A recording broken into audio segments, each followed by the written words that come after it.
नमस्कार, किस्सा कुर्सी में आपका स्वागत है। मैं हूं आपके साथ अतुल प्रताप सिंह। बिहार में विधानसभा चुनाव का शंखनाद हो चुका है। सभी दल चुनावी मैदान में उतर चुके हैं और जीत के लिए हर तरह के दांव लगा रहे हैं।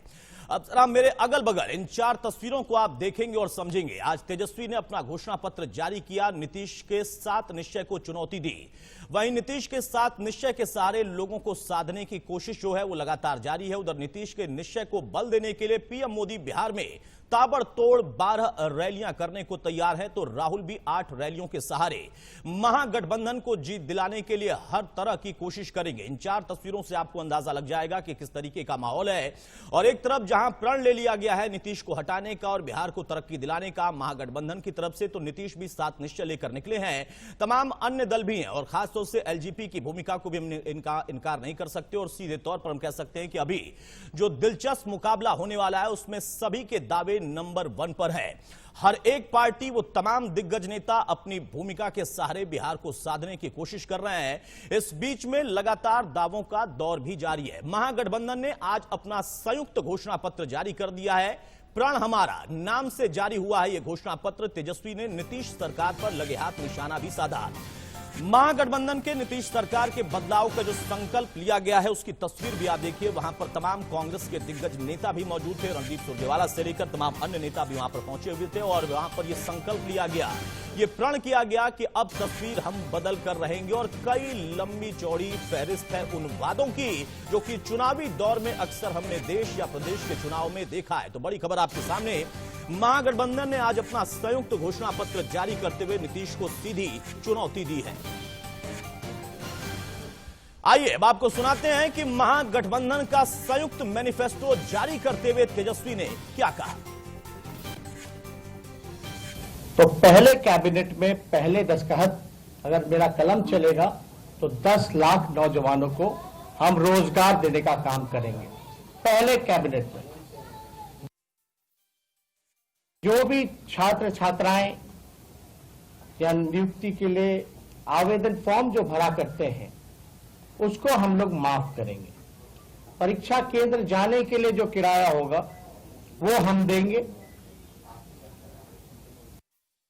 अभी जो स्थिति बनी हुई है उसको लेकर के हम लोग जो है कर्पूरी श्रम वीर सहायता केंद्र पूरे देश में हर जगह खोलेंगे। जहां कभी भी कोई आपदा आएगी तो उन मजदूरों के देखभाल के लिए, सेवा के लिए वो चीज किया जाएगा। नियोजित शिक्षकों के लिए जो हम लोगों ने बात की थी कि उनकी बड़ी लंबे समय से डिमांड रही है कि समान काम समान वेतन मिलना चाहिए, इसको हम लोग जो है पूरा करेंगे।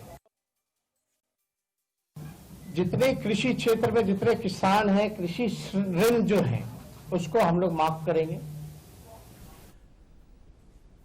बैल तो चुनावी बयान है और उसमें वादों की फहरिस्त है। आइए आपको क्री ग्राफिक्स के जरिए हम दिखाते हैं कि महागठबंधन के घोषणा पत्र में जनता से क्या खास वादे किए गए। महागठबंधन के जो वादे वो आप देखिए। पहली कैबिनेट में 10 लाख नौजवानों को रोजगार देने का वादा है। परीक्षा के लिए भरे जाने वाले जो आवेदन फॉर्म होते हैं उसकी फीस माफ होगी यानी निःशुल्क होगा। परीक्षा केंद्रों तक जाने का किराया भी सरकार वहन करेगी। हमारा संकल्प है कि हम पलायन को हर हाल में रोकेंगे, यह भी महागठबंधन का वादा है। कर्पूरी श्रम सहायता केंद्र खोलने का भी वादा है। शिक्षकों को समान काम और समान वेतन देने का भी वादा है। तो ये जो की ग्राफिक में हम आपको दिखा रहे हैं यही की पॉइंट है महागठबंधन के इस घोषणा पत्र का, इस प्रण का, इस संकल्प का। हमारे साथ हमारे सहयोगी संजय शर्मा जुड़ रहे हैं। संजय, महागठबंधन ने महा ऐलान कर दिया है और इस ऐलान में देखें कई खास बिंदु हैं बिहार के लिए।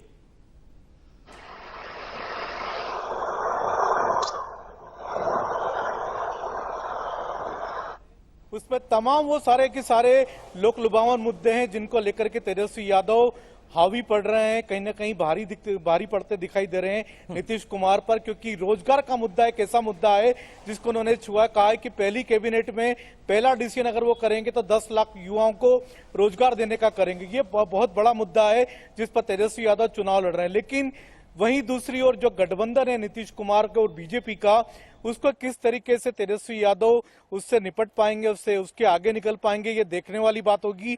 हालांकि तेजस्वी यादव ने जो भी मुद्दे उठाए हैं वो सारे के सारे ऐसे मुद्दे हैं कि जिनको आप लोक लुभावन कह सकते हैं, जिन पर आप कह सकते हैं कि पूरे बिहार की निगाह लगी हुई है, सारे के सारे युवाओं की निगाहें लगी हुई है। तो कहीं ना कहीं ये घोषणा पत्र कहीं ना कहीं एनडीए के घोषणा पत्र पर भारी पड़ सकता है। हालांकि अभी एनडीए का घोषणा पत्र अभी आना बाकी है। जिस तरीके से कि नीतीश कुमार ने अपने 7 वचन पत्र जो जारी किए हैं, 7 वचन पत्रों में करीब करीब उनकी सारी सरकार समिटी हुई है। लेकिन चलिए इन 7 संजय, ये वचन तो पत्रों को बिहार किस की तरीके जनता से- अब तय करेगी कि किसको कितना वो मौका देगी और किसके वादे पर वो जाएगी। हमारे साथ आप बने रहिए। अभिषेक झा भी हमारे साथ, जदयू के प्रवक्ता हैं। अभिषेक झा, बहुत स्वागत है आपका। और साथ में सीधा सवाल, महागठबंधन ने प्रण ले लिया है, आपसे मुक्ति होगी और बिहार को न्याय मिलेगा और कई तोहफे भी मिलेंगे। देखिए, नेता प्रतिपक्ष महागठबंधन के नेतृत्वकर्ता तेजस्वी प्रसाद यादव जी ने फिर एक बार अपनी अपरिपक्वता का परिचय दिया। क्या कहा उन्होंने कि अगर हमारी सरकार बिहार में बनती है तो हम अपनी पहली कैबिनेट की बैठक में पहले दस्तखत से 10 लाख युवाओं को नौकरी देंगे। आप इस बात को समझिए कि बिहार का कुल बजट वर्तमान वित्तीय वर्ष में 2,11,000 करोड़, और अगर 10 लाख नई नौकरियां दी जाती हैं तो उस पर खर्च 1 लाख करोड़ आएगा। यानी कुल बजट का 50% तेजस्वी यादव जी खर्च करने की बात कर रहे हैं सिर्फ नई नौकरियों। अभिषेक, बातें तो बहुत होती हैं आपकी तरफ से उनकी तरफ से भी, लेकिन आपने कहा अपरिपक्व है ये भी घोषणा पत्र। कितना परिपक्व है वो ऐलान जिसको आप कह रहे हैं तार्किक तौर पर वो संभव नहीं? बताइए ना, आप पढ़े लिखे हैं, आपने दुनिया देखी है। बिहार जिस हिसाब से रेवेन्यू जनरेट करता है उसके हिसाब से कैसे ऐसा हो सकता है? हाँ, ये बात अलग है कि तेजस्वी यादव जी के पास, उनके परिवार के पास इतनी संपत्ति है, उसको खर्च करके अगर युवाओं को रोजगार देने की वो बात करते हैं तो स्वागत योग्य कदम है। लेकिन ठीक है अभिषेक, बिल्कुल आपने सही कहा। देखिए, हम पढ़े लिखे हो सकते सकते हैं लेकिन पार्टियों के घोषणा पत्र पर हम पाबंदी नहीं लगा सकते, वो आप लोगों का अधिकार है। हमारे साथ आप बने रहिए। इस बीच में एक बड़ी खबर हम दिखा देते हैं। बिहार चुनाव को लेकर एक और बड़ी खबर, मोदी के नाम का इस्तेमाल नहीं छोड़ेंगे चिराग, क्योंकि वो है हनुमान और मोदी उनके लिए है राम। यूपी की रैलियों में और प्रचार में मोदी का नाम आगे भी वो लेते रहेंगे और अपने यहां पर भी लेंगे। चिराग बोले, मैं तो मोदी का हनुमान हूं और वो मेरे लिए राम है। आपको बता दें कि मोदी का नाम लेने पर आला कमान की तरफ से और खासतौर से बीजेपी की जो प्रदेश स्तर की पार्टी का तौर जो तमाम प्रवक्ता और नेता हैं वो बार बार इसको लेकर आलोचना कर रहे हैं, टिप्पणी कर रहे हैं, हिदायत तक दे रहे हैं कि वो मोदी का नाम ना लें, मोदी हमारे नेता हैं। लेकिन चिराग कहते हैं कि मैं मोदी का नाम लूंगा क्योंकि मैं उनका हनुमान हूं, वो मेरे लिए राम है और वो बिल्कुल उनका नाम नहीं छोड़ेंगे। तो बड़ी खबर आपके सामने, मोदी के नाम के सहारे ही चिराग की यात्रा आगे बढ़ रही है। हालांकि ये बात बहुत खचोट रही है उन तमाम प्रवक्ताओं को, नेताओं को जो कि बीजेपी से ताल्लुक रखते हैं। वो बार बार इसको लेकर हिदायत भी दे रहे हैं, चेतावनी तक दे दी गई, लेकिन उसके बावजूद चिराग ने स्पष्ट कर दिया है कि वो नाम लेना नहीं छोड़ेंगे। वहीं केंद्रीय मंत्री प्रकाश जावड़ेकर ने एलजीपी को वोट कटवा पार्टी तक कह दिया। इसका चिराग पासवान ने क्या जवाब दिया, सुनिए। में अपना अलग रास्ता चुना है और वो हमसे अलग होकर चुनाव लड़ रहे हैं। हमारी एक ही मजबूत टीम है, बीजेपी, जेडीयू, हम और वीआईपी, 4 पार्टियों का हमारा गठबंधन एनडीए मजबूती से चुनाव लड़ रहा है।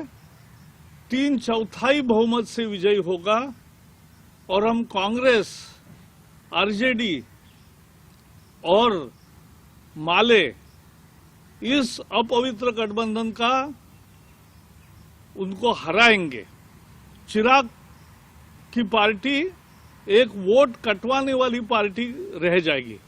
हम 3/4 बहुमत से चुनाव जीतेंगे, इसलिए इस तरह के भ्रम फैलाने की कोशिश सफल नहीं होगी। 51 साल का बेदाग सक्रिय राजनीति का उनका अपना अनुभव है। क्यों मेरी पार्टी की अपनी सोच नहीं हो सकती, क्यों मेरी पार्टी की अपनी राय नहीं हो सकती, क्यों मैं किसी का वोट ही काटूंगा, क्यों मैं अपनी पार्टी का जनाधार नहीं बढ़ा रहा, ये मेरी सोच, मेरी समझ के परे है। पर मैं समझ रहा हूँ कि ये शब्दावली कहाँ से आ रही है।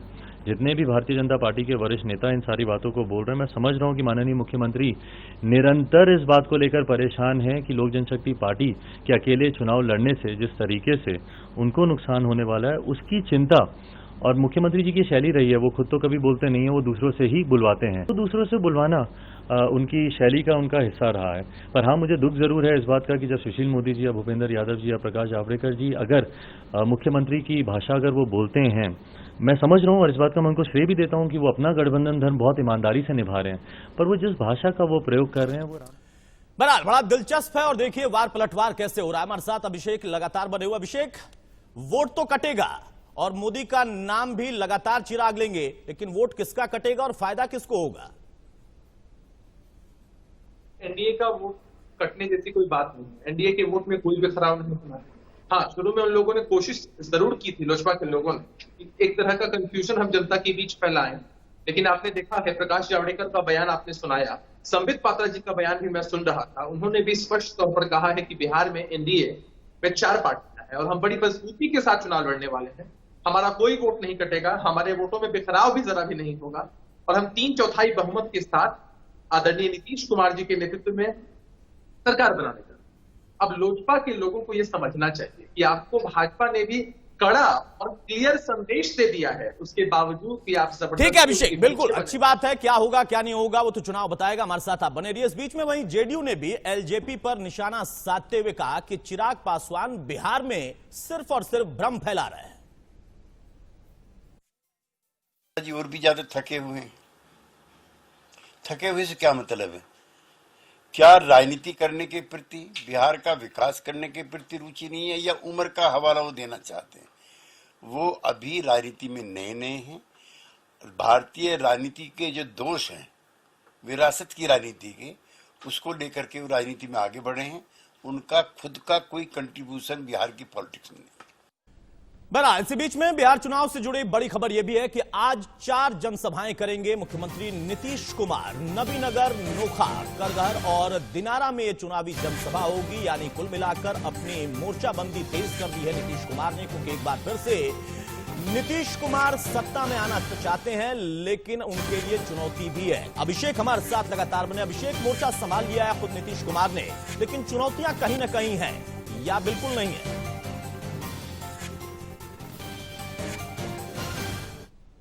पहले भी बताया है कि काफी अपरिपक्व। बिहार की जनता कभी भी ऐसे अपरिपक्व नेता की बातों पर या उनके आगे के क्रियाकलापों पर विश्वास नहीं करती। नीतीश कुमार जी ने बीते 15 वर्षों में बिहार में विकास की एक नई गाथा लिखी। 7 निश्चय पार्ट 1 मील का पत्थर साबित हुआ है और नीतीश कुमार जी ने जो बताया है 7 निश्चय 2 के बारे में, वो भी बिहार में विकास की नई गाथा लिखेगा। तो नीतीश कुमार जी की टक्कर में ठीक है, आपके परिपक्व नेता परिपक्व राजनीति के सहारे एक बार फिर से सत्ता में आएंगे, शुभकामना तो है, लेकिन ये जनता को तय करना है। बहुत शुक्रिया अभिषेक हमारे साथ जुड़ने के लिए, बहुत शुक्रिया।